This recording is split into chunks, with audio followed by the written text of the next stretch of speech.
সালে হাজী শরীয়তুল্লাহ স্বাধীনতার জন্য ফরাজি আন্দোলন করেছেন। 1827 সালে বীর কুতুবীর বছর কেল্লা নির্মাণ করেছেন। উলামায়ে কেরাম গলওয়ার মহিষের চামড়ার মধ্যে পড়ে গঙ্গা যমুনার উত্তাল তরঙ্গমালার মধ্যে বেঁচে যেতে রাজি হয়ে গেছেন। উলামায়ে কেরাম ফাঁসির বজ্রকে আলিঙ্গন করেছেন। নিজেদের সন্তানদেরকে ওকাতরে এতিম করতে সম্মত ছিলেন। নিজেদের স্ত্রীদেরকে বিধবা করতে রাজি হয়ে গিয়েছিলেন। নিজেদের মায়ের কোলগুলোকে খালি করতে সম্মত ছিলেন।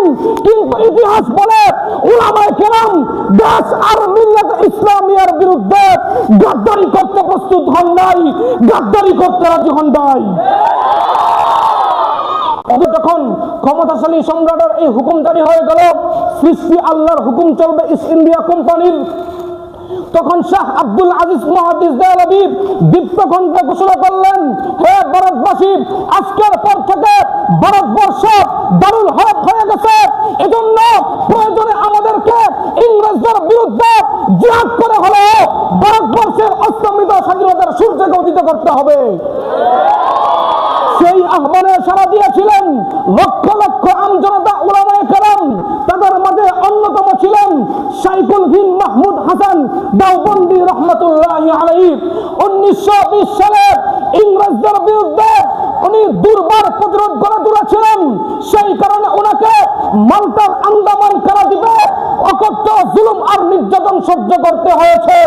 এরপরে সামনে চলে শত শত উলামায়ে কেরামকে ফাঁসির মঞ্চে উত্তোলন করে ইংরেজরা বলেছিল, আমরা তোমাদেরকে মুক্ত করে দিব, শর্ত হলো আমাদের বিরুদ্ধে কোনো আন্দোলন করতে পারবে না। কিন্তু উলামায়ে কেরাম দীপ্তকণ্ঠে ঘোষণা করলেন, ইন্নাল উলামা ওয়ারাসাতুল আম্বিয়া আফজালুল জিহাদি কালিমাতু হাক্কিন ইনদা সুলতানিন জাইরিন। আরে আমরা ফাঁসির গর্জকে আলিঙ্গন করতে প্রস্তুত, মাথা নত করতে প্রস্তুত না। সামনে চলো শত শত উলামায়ে কেরামকে গরুয়ার মহিষের চামড়ার মধ্যে ভরে গঙ্গা যমুনার মধ্যে ভাসিয়ে দেওয়া হয়েছে।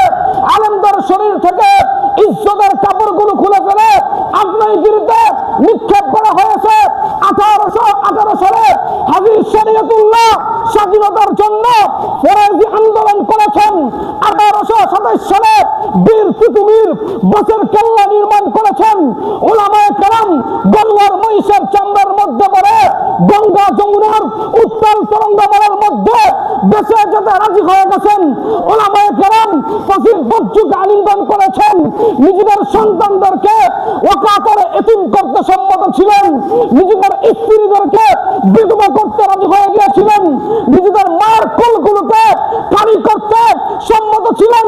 কিন্তু ইতিহাস বলে উলামায়ে কেরাম দেশ আর মিল্লাত ইসলামিয়ার বিরুদ্ধে গাদ্দারি করতে প্রস্তুত হন নাই, গাদ্দারি করতে রাজি হন নাই।